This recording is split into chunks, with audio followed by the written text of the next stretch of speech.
ఈ నెల 17వ తేదీన ఇందిరా పార్క్ వద్ద కల్లుగీత కార్మిక సంఘం రాష్ట్ర కమిటీ ఆధ్వర్యంలో మొత్తం 105 మంది నిరాహార దీక్ష చేయబోతున్నారు.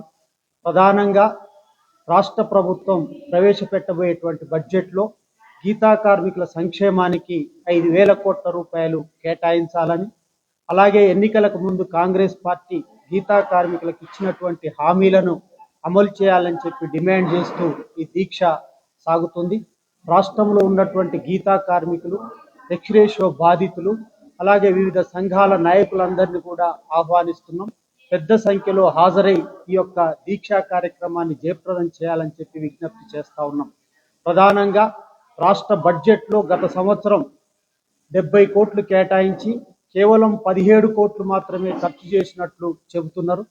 మార్చి 30 లోపు మొత్తం కేటాయించినటువంటి 70 కోట్ల రూపాయలు విడుదల చేసి ఖర్చు చేయాలని చెప్పి ఈ సందర్భంగా ప్రభుత్వాన్ని కోరబోతున్నాం. అలాగే ఎన్నికలకు ముందు కాంగ్రెస్ పార్టీ అనేక హామీలను గీతా కార్మికులకు ఇచ్చారు. టీఆర్ఎస్ ప్రభుత్వం హయాంలో ఎక్స్‌రేషియో సంవత్సరాల తరబడి పెండింగ్లో ఉంటుంది, మేము అధికారంలోకి వస్తే నెల రోజుల లోపిస్తామని చెప్పారు. కానీ 2 సంవత్సరాలు దాటినప్పటికీ ఇప్పటి వరకు ఎవరికి కూడా ఎక్స్‌రేషియో ఇవ్వలేదు. రాష్ట్రంలో 850 మంది ఎక్స్‌రేషియో బాధితులు ఉన్నారు. దీంట్లో 140 మంది చనిపోయారు, 170 మంది శాశ్వత వికలాంగులయ్యారు.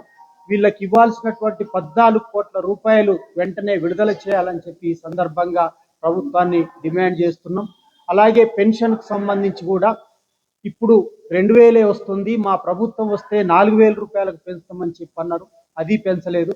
ఎక్స్‌రేషియో 5 నుంచి 10 లక్షలకు పెంచుతామని చెప్పన్నారు, అది పెంచలేదు. అలాగే కొత్త దరఖాస్తులు కూడా పెన్షన్కు సంబంధించినటువంటి ఎవరి కూడా స్వీకరించట్లేదు. 2 సంవత్సరాలు దాటింది. 50 సంవత్సరాలు పైబడినటువంటి వృత్తిదారులందరికీ కూడా పెన్షన్ ఇవ్వాలని చెప్పి ఈ సందర్భంగా డిమాండ్ చేస్తా ఉన్నాం. అలాగే ఏజెన్సీ ఏరియాలకు సంబంధించినటువంటి వాళ్ళవి కూడా సొసైటీలు పునరుద్ధరించాలని, అలాగే వాళ్ళకు కూడా సంక్షేమ పథకాలు వర్తించాలని చెప్పి డిమాండ్ చేస్తూ 14 డిమాండ్లతో ఈ యొక్క నిరాహార దీక్ష చేయబోతున్నాం. ప్రభుత్వం ఇప్పటికైనా స్పందించి ఆ దీక్ష దగ్గరికి మంత్రులు, సంబంధిత అధికారులు వచ్చి ఆ యొక్క సమస్యల్ని పరిష్కారం చేస్తామని చెప్పి హామీ ఇవ్వాల్సిందిగా ప్రభుత్వానికి కూడా విజ్ఞప్తి చేస్తా ఉన్నాం.